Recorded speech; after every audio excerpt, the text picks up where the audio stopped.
That all-night rain made it for a messy morning all over Oahu's south and east shores. KITV4's Ashley Moser shows us how some people dealt with all this problem.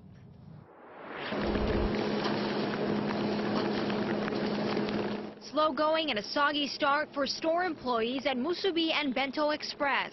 Scott James grabbed a broom to sweep standing water out of the store just off KL Moku. Everywhere was flooded. It's like 5-6 inches water inside the store. And I don't know, I guess the next store too. Just around the corner, water pulled up to half a foot. Drivers and pedestrians soldiered right through it.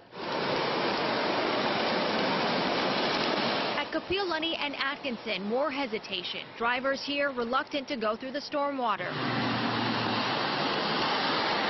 And near Waikane on Kamehameha Highway, officials monitored the rising stream water, fearing it would reach the roadway.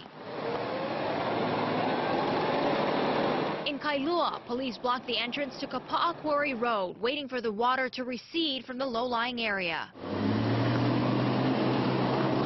And in East Oahu, police contraflow traffic on Kalani'anaole Highway between the Hawaii Kai Golf Course and the Makapu'u Lighthouse Trail due to ponding. Here on Kona Street, business owners reminding drivers to slow down. They've even put out some makeshift signs reminding them that there is a lot of water right on this stretch of road.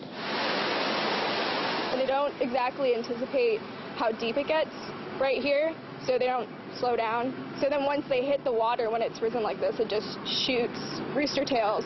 It's a street that's seen its fair share of flooding. Most people who work here think it'll take 3 to 4 days for the water to drain.